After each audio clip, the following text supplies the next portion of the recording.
Hello, everyone, and welcome to Study English Online, the channel where you grow your English through warm, natural, real-life conversation. I'm so happy you're here with us today. And I'm happy too, because today's topic is one that touches almost everybody, no matter where they live, how old they are, or what stage of life they're in. Yes, today we're talking about overthinking. That quiet habit that can steal your peace without making a sound. Exactly. It doesn't always look dramatic from the outside. Sometimes you're just sitting there, looking calm, maybe drinking coffee, maybe walking home, maybe getting ready for bed. And inside, your mind is doing gymnastics. Yes, replaying old conversations, imagining future problems, doubting simple choices, creating 10 possible outcomes for one tiny moment. Like sending a message and then asking yourself, was that too short, too cold, too formal, too friendly? Should I send another one, or would that make it worse? Oh, that one is painfully real. Or lying in bed and suddenly remembering something slightly awkward you said in 2018.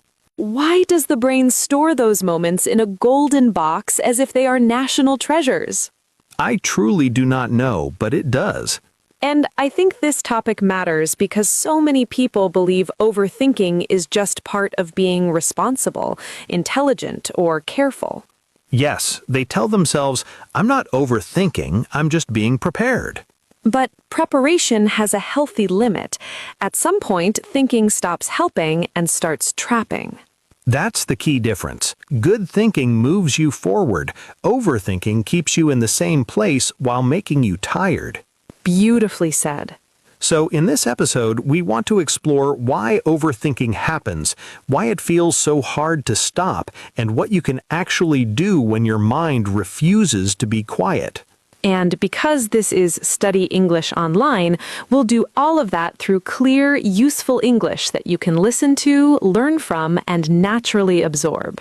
This episode is great for upper intermediate learners, around B1 to B2 level. But don't worry if you don't catch every word. Yes, you do not need perfect understanding to learn. Stay with the meaning. Follow the emotion. Let the English come to you little by little. And later in the episode, we'll slow down and look at some powerful expressions from today's conversation so you can use them in your own speaking. So if you enjoy learning English in a calm, human, thoughtful way, please subscribe to Study English Online and join us for more conversations like this. And now, let's begin with a simple truth. Overthinking usually does not begin because a person is weak. Yes, it often begins because a person cares. They care about doing the right thing, saying the right thing, avoiding mistakes, protecting relationships, making good choices, and staying safe. Exactly. Overthinking often wears the clothes of responsibility. That's such a good way to put it. It looks serious, it looks careful, it even feels productive at first. But that feeling can be deceptive. Right, because just because your mind is busy does not mean it is being useful. And this is where many people get confused. They think, if I keep thinking, eventually I'll feel more certain. But often the opposite happens. The more they think, the less sure they become. Yes, one option becomes 2, 2 becomes 5, 5 becomes 12, and suddenly even a small decision starts to feel heavy. What should have been a simple step becomes a mental maze. Exactly. And I think the first helpful idea is this: not every thought deserves a meeting. Oh, that is good. Because some thoughts come to inform you, others come to distract you, others come to scare you. And if you welcome all of them with equal seriousness, your day becomes crowded very quickly. Yes, a random fear walks in, sits at the table, and starts acting like the boss. And the problem is not only that the mind gets noisy, the problem is that noise sounds important when it appears inside your own head. Exactly. If a stranger came up to you on the street and said, maybe everything will go wrong next week, you would probably think, that's a strange person. But if your own mind says it, you suddenly feel like you need to open a file, make a chart, and emotionally prepare for disaster. Which is why one of the healthiest things a person can learn is how to notice a thought without obeying it. Yes, notice it, name it, and decide whether it deserves your energy. That sounds simple, but it's powerful. Instead of saying, "Oh no, this thought is here, so it must mean something," you can say, "I see what is happening. My mind is trying to pull me into a spiral." And that word is useful here, spiral. Yes, to spiral means to quickly fall deeper into a difficult mental or emotional state. For example, you see one message, misunderstand the tone, imagine the worst, remember 3 other uncomfortable things, and suddenly your mood is completely different. All from one tiny moment. So maybe the first lesson is this. When your mind begins to spiral, do not argue with every thought. Step back and recognize the pattern. Because if you mistake a pattern for a truth, you will suffer twice, first from the thought and then from believing it completely. And that leads us to something else. Many people do not separate problem solving from mental chewing. Mental chewing. I like that phrase. Me too. You know when your mind keeps chewing on the same issue again and again, but nothing new comes from it? Yes, like gum that has completely lost its flavor, but somehow your brain keeps going. Exactly. Healthy thinking asks, what can I do? Overthinking asks, what else can I worry about? That difference is so important.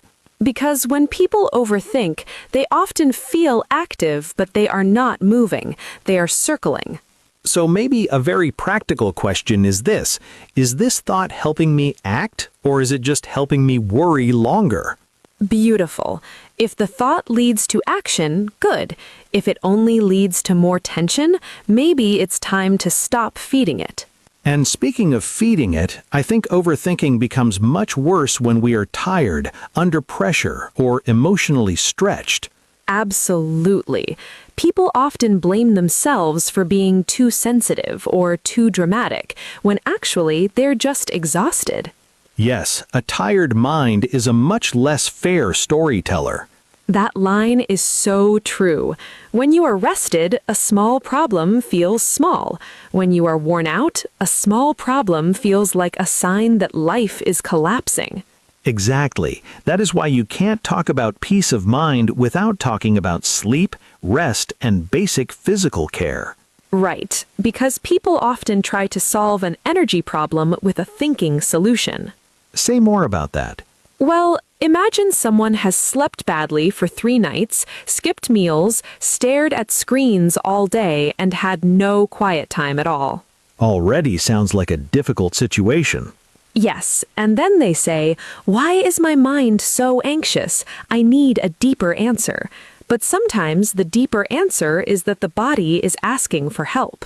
That is such an important reminder. Not every heavy feeling means there's a huge hidden issue. Sometimes your system is simply overloaded.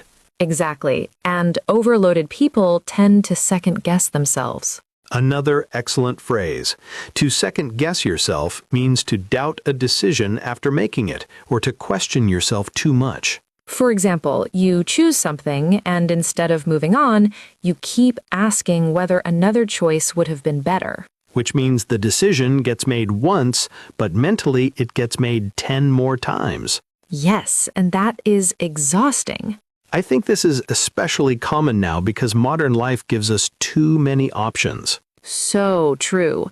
Too many products, too many career paths, too many opinions, too many videos telling you the perfect way to live, dress, work, eat, rest, exercise, travel, think, and improve yourself. Yes, even buying shampoo can begin to feel like a research project. Exactly. And when life gives you endless options, your mind starts believing there must be one perfect answer. But usually there isn't. Usually there is just a good enough choice made at the right time, followed by peace. That phrase matters. Good enough. It really does, because perfectionism and overthinking are close friends. Very close. Uncomfortably close. If you believe every choice must be perfect, then every choice becomes frightening. And then even starting something feels risky. Right. A message becomes stressful. A project becomes stressful. A plan becomes stressful. A conversation becomes stressful. Because your mind is not only doing the thing, it is also judging the thing while you do it. That is such a tiring way to live. It is. And I think a healthier approach is to ask, what is the next clear step? Not, how do I guarantee a perfect outcome? Yes, because the next clear step is real. Perfect certainty is not. Exactly. And when people feel mentally stuck, tiny action often helps more than giant analysis. This is one of my favorite ideas. When the mind is spinning, do something small and concrete. Like replying to the email, Washing the cup, writing the first sentence, putting the clothes away, stepping outside for 10 minutes. drinking water before creating a philosophy of your sadness. That one should be on a wall somewhere. Because it's true. Sometimes we turn a temporary state into a dramatic identity too quickly. Yes, instead of saying, I am having a hard moment, we say, everything is wrong and always has been. The human mind can be very poetic when it is tired. Unfortunately, yes. So maybe another practical lesson is this: shrink the moment. I like that a lot. If your mind is making everything huge, bring it back down. Ask yourself, what is the actual problem in front of me right now? Not next month, not every possible future, not every emotional memory connected to this situation, just now. Exactly. Because overthinking loves to expand. It takes one question and turns it into a life review. Exactly. So when your mind expands the fear, you can reduce the frame. What do I know? What do I need? What can I do today? And sometimes the answer is surprisingly small. It often is. A conversation, a deadline, a short message, a decision that needs 20 minutes, not 20 hours. I think this also connects to another problem. People carry too many open loops. Yes, unfinished things living in the background. A form to fill out, a call to return, a drawer to organize, a bill to check, a note to send, a decision to make. None of them seem huge alone. But together they create a low, constant pressure. Exactly, like tabs open in a browser. Too many tabs. Always too many tabs. And sometimes peace does not come from a life-changing breakthrough. It comes from closing 3 small tabs. That is such a real-life truth. People often wait for motivation, but completion creates relief even when motivation is nowhere to be found. Yes, and that is where another helpful expression comes in: follow through. To follow through means to complete something after beginning it or promising it. For example, it's easy to make a plan, but harder to follow through when you feel distracted. Or if you follow through on small tasks quickly, they do not grow into mental weight. And I think one reason small tasks become stressful is that we attach emotion to them. Yes, the task itself is small, but the feeling around it becomes big. A 2-minute email starts to feel like a personal test. A basic appointment feels like a mountain. A simple decision feels like proof of whether you're handling life well. Exactly, which is why language matters. Instead of saying, this is a huge thing, try saying, this is a small task that I have been carrying too long. That shift is powerful because it returns the task to its real size. And when the mind is always making things feel larger, another cause is often fear of other people's reactions. Oh, yes. Overthinking loves social situations. Absolutely. Did I sound strange? Did they misunderstand me? Should I have said more? Why did they reply like that? Do they seem distant? Was my tone wrong? It's amazing how many full emotional movies the mind can create from one short text message. Especially a message with a period. Or no emoji. Dangerous territory. Very dangerous. But seriously, I think many people spend too much time trying to mind read. Yes, trying to guess what others feel, think, mean, or secretly believe. And of course, humans naturally do some of that. We're social beings. But when it becomes constant, it can become a trap. Exactly. Because now you're no longer living one life. You're living your life and 10 imagined versions of other people's opinions. That's exhausting and usually inaccurate. Usually very inaccurate. So maybe one of the kindest sentences a person can say to themselves is this: I do not have enough information to conclude that. That's excellent. Calm, honest, and grounding. Because when the mind starts telling a dramatic story, you can respond with evidence. Not harshly, just clearly. Yes, maybe they're upset with me can become, I noticed a change in tone, but I don't know what it means. Maybe I ruined everything can become, this feels uncomfortable, but I don't have proof that everything is ruined. And sometimes that small gap between feeling and conclusion saves so much peace. It really does, because feelings are real, but they're not always reliable reporters. Beautifully said again. Thank you. I'm having a strong language day. We love that for you. Another thing that helps with overthinking is giving the mind a place to land. Yes, the mind struggles more when life has no rhythm. Exactly. People often think freedom means having no structure at all, but for many people, a complete lack of structure creates anxiety. Because then everything floats. Right. Nothing has a place, so everything feels urgent at once. Which is why gentle routines can be so supportive. Not strict, punishing systems, just small anchors. A regular morning walk. Writing tomorrow's top 3 tasks. Turning off your phone for 30 minutes in the evening. Reading before bed instead of scrolling. Eating at roughly normal times, like a person who respects their own nervous system. A revolutionary concept, honestly. And what I like about routines is that they reduce unnecessary decisions. Exactly. If everything must be decided fresh every day, the mind gets tired faster. Which brings us to decision fatigue. Yes, that state when even simple choices begin to feel annoying because your brain has already used too much energy. What do you want for dinner? Please do not ask me anything difficult. Exactly. And when people are mentally tired, they often confuse that fatigue with personal failure. Yes, they think, why can't I even choose? But sometimes it's not character, it's depletion. That is such an important distinction. So maybe one practical strategy is to simplify what can be simplified. Fewer pointless choices. Fewer digital distractions. Fewer moments where your mind gets pulled into 10 directions for no good reason. Because calm is not always created by adding something new. Sometimes it is created by removing what drains you. And that word is helpful too. Drain.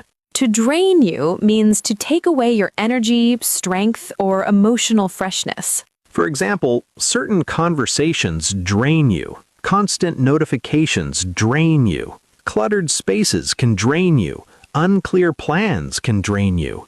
And when people feel drained, they often try to push harder instead of listening earlier. Yes, they run on empty. Another very useful phrase. To run on empty means to continue functioning when you have almost no energy left. For example, after a busy week, many people are running on empty by Friday evening. Or if you ignore your need for rest too long, you start running on empty without realizing it. And when you run on empty, your mind becomes more negative, more reactive, and more dramatic. Which means overthinking grows faster. Exactly. So rest is not a reward for finishing everything. Sometimes rest is the thing that allows clear thinking to return. That is such an important mindset shift. I also think people need to be careful with advice culture. Oh yes, because now, if you have a problem, the internet is always ready to give you 17 opinions, 12 routines, 6 warning signs, 9 habits of successful people, and 1 person telling you to wake up at 4:43 a.m. very specific, very confident, and somehow always holding iced coffee. Exactly. But too much advice can create more noise, not more clarity. Yes, because now you are not only carrying your own thoughts, you are carrying borrowed thoughts from 50 strangers. And then the mind starts comparing. Their routine versus my routine, their confidence versus my confidence, their discipline versus my discipline, their life versus my life. Which is why comparison and overthinking often feed each other. Yes, comparison says you are behind. Overthinking says let's spend the next 4 hours proving it. That is painfully accurate. So maybe another lesson is this: choose fewer voices. I love that. Not every opinion deserves space in your mind. Find a few wise sources, a few grounded people, a few helpful habits. Then stop collecting noise. Because clarity rarely comes from drowning in advice. It usually comes from quiet, honesty, and a small next step. And speaking of quiet, I think one of the most underrated skills in modern life is simply learning how to sit without constant input. Yes, no music for 5 minutes, no scrolling while waiting, no checking something every time there's a tiny pause. Those tiny pauses matter. They do, because if the mind never experiences stillness, it forgets how to settle. Exactly. Every spare second becomes filled, and then people wonder why their thoughts feel noisy. It's like trying to hear a soft voice in a room where 10 televisions are on. Beautiful image. Thank you. And I think quiet is uncomfortable for many people at first. Yes, because quiet reveals what noise was hiding. But over time, quiet can become very healing. A walk without a podcast, a cup of tea without a screen, a few minutes of writing with no performance attached to it. Not every moment needs to be optimized. Some moments simply need to be felt. That line feels like a deep breath. Good, because maybe that's the whole point. Overthinking often pulls us out of life. It puts us above the moment, outside the moment, analyzing the moment instead of living it. Yes, you are eating dinner, but mentally you're in tomorrow morning. You're talking to a friend, but mentally you are editing what you just said. You are at home, but your nervous system is acting like it's being chased. Exactly, which is why calm is not only mental, it is also physical. Yes, sometimes the fastest way to help the mind is through the body. Breathing more slowly. Unclenching the jaw. Relaxing the shoulders. Standing up and moving. Going into delight. Stretching after sitting too long. All these things sound simple, but simple does not mean weak. Absolutely. We sometimes ignore basic actions because they are not dramatic enough. Yes, people want a profound solution, but sometimes the next right thing is surprisingly ordinary. Drink water. Open the window. Answer one message. Put the phone in another room. Eat something with actual nutrition. Go outside and remember that the world is bigger than your latest anxious thought.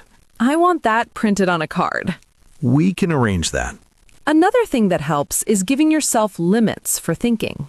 That's very smart. Because some people treat every concern like it deserves unlimited time. But if a decision needs 15 minutes, giving it 3 hours will not always improve it. It may just make it messier. Exactly. So you can say, I will think about this from 6 to 6:20, write down the key points, decide my next step, and then stop. In other words, contain it. Yes, contain it, because uncontained thinking leaks into everything. And when it leaks into everything, you cannot rest properly, work properly, or even enjoy small good moments.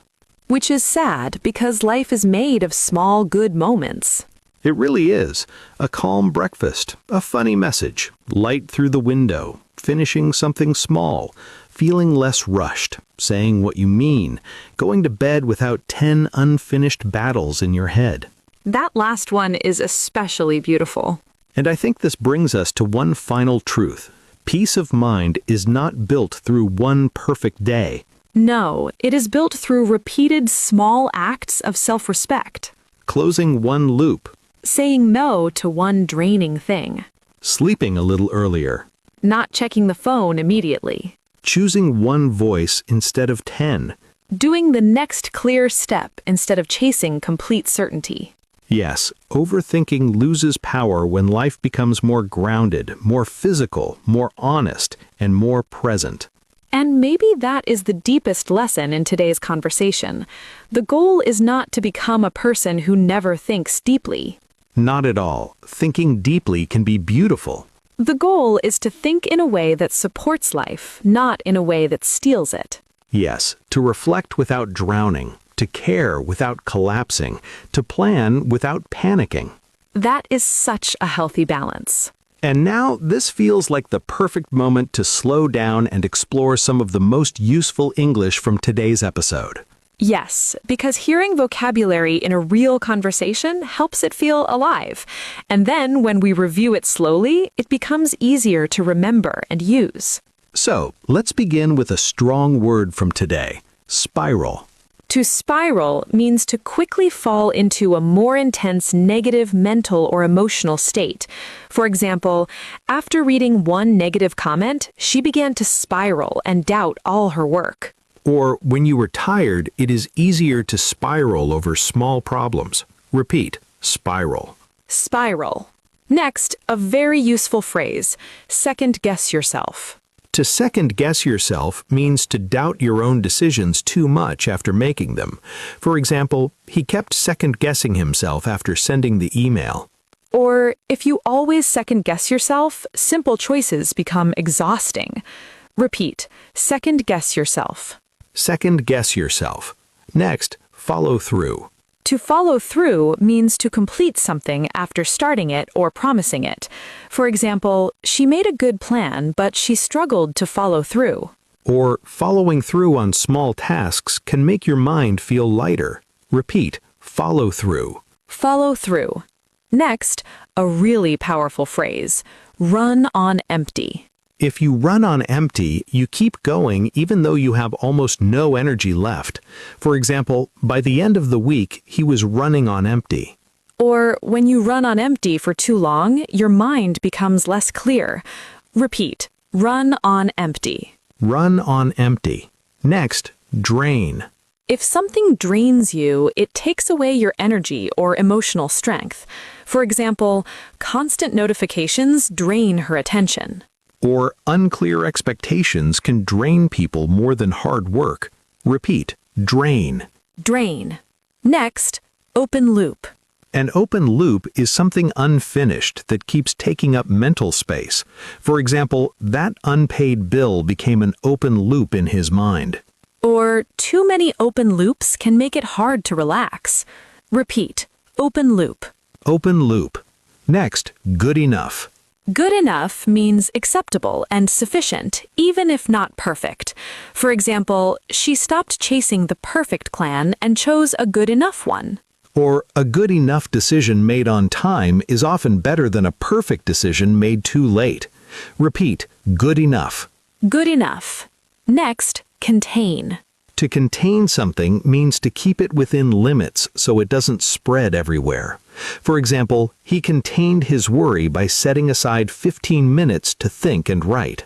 Or, if you do not contain your stress, it can spill into the whole day. Repeat, contain. Contain. Next, mind read. To mind read means to assume you know what other people are thinking, usually without enough evidence. For example, she started mind reading after the short reply and assumed her friend was upset. Or, mind reading often creates problems that are not real. Repeat, mind read. Mind read. And finally, a beautiful phrase from today: give the mind a place to land. This means to create calm, structure, or stability so your thoughts don't keep floating everywhere. For example, a simple evening routine gave his mind a place to land. Or, when life has no rhythm, the mind struggles to land. Repeat, give the mind a place to land. Give the mind a place to land. These are not just useful English expressions, they are real-life expressions for real inner experiences. Yes, and that matters because language becomes more powerful when it helps you explain your actual life. So don't pressure yourself to memorize everything today. Just choose 2 or 3 expressions that stayed with you. Maybe spiral. Maybe second-guess yourself. Maybe run on empty. Maybe good enough. Use them in your own sentences this week. That's how English becomes natural. Not through panic, not through force, through repeated, meaningful use. And before we finish, let's come back to the heart of today's conversation. Overthinking is not always a sign that something is deeply wrong with you. Sometimes it's a sign that you care, that you're tired, that you're overloaded, or that your mind has gone too long without rest, clarity, and honest limits. Yes, and real change doesn't always begin with a dramatic life reset. Sometimes it begins with one calmer evening, One finished task. one less voice in your head, One walk without your phone. one decision you stop reopening. One moment where you say, this thought is loud, but it is not in charge. That is such a strong sentence to carry with you. I think so too. So, if this episode helped you, we would love to hear from you in the comments. What makes you overthink the most? Is it work? Relationships? The future? Small daily decisions? Or maybe your mind gets loudest at night. You can keep your answers short and simple, or share a little of your story. And if this conversation gave you something useful, please like the video, subscribe to Study English Online, and share it with someone who might need a calmer voice today. Keep listening, keep learning, and keep trusting that progress in English, just like peace of mind, often grows quietly. Little by little. Day by day. This is Study English Online. And we'll see you in the next conversation. Bye, everyone. Bye!